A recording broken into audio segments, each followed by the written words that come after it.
ಕಣ್ಣಿಗೆ ಗಾಯದ ಪುಡಿ ಎರಚಿ ಯುವಕರ ದರೋಡೆ ಯತ್ನ.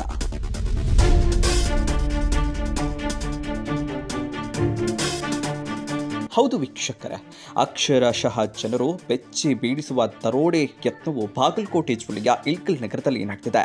ಮೊನ್ನೆ ಗುರುವಾರ ರಾತ್ರಿ 9 ಗಂಟೆಗೆ ನಗರದ ವಿದ್ಯಾಗಿರಿಯಲ್ಲಿ ಮನೆಯೊಂದಕ್ಕೆ ಟಿವಿ ಹಾಕಲು ಹೋಗಿದ್ದಂತಹ ರಾಜಸ್ಥಾನ ಮೂಲದ 2 ವ್ಯಕ್ತಿಗಳನ್ನು ಇಳಕಲ್ಲಿನ 6 ಜನ ಯುವಕರು ಸಿನಿಮೀಯ ರೀತಿ ಅಡ್ಡಗಟ್ಟಿ ಕಣ್ಣಿಗೆ ಗಾರದ ಪುಡಿ ಎರಚಿ ಮಾರಕಾಸ್ತ್ರಗಳನ್ನು ತೋರಿಸಿ ಮೊಬೈಲ್ ಮತ್ತು ಹಣ ದೋಚುವ ಯತ್ನ ನಡೆದಿದೆ.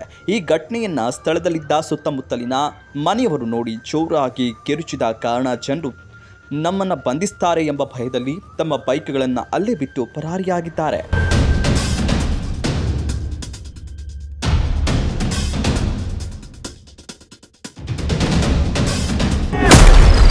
ಗಾಂಜಾ ಮತ್ನಲ್ಲಿ ನಡೀತಾ ಯುವಕರ ದರೋಡೆ ಸ್ಕೆಚ್.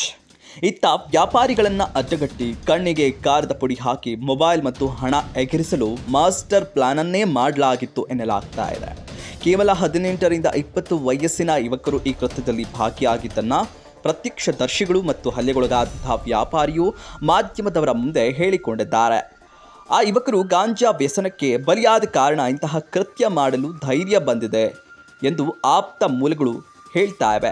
ಸಣ್ಣ ವಯಸ್ಸಿನಲ್ಲಿ ಇಂತಹ ಕೃತ್ಯದಲ್ಲಿ ಭಾಗಿಯಾಗಿರುವುದನ್ನು ಸಾರ್ವಜನಿಕರು ಖಂಡಿಸುತ್ತಿದ್ದು, ತಪ್ಪಿತಸ್ಥರನ್ನು ಹುಡುಕುವ ಪ್ರಯತ್ನದಲ್ಲಿ ಪೊಲೀಸ್ ಇಲಾಖೆ ಪ್ರಯತ್ನಿಸುತ್ತಿದೆ.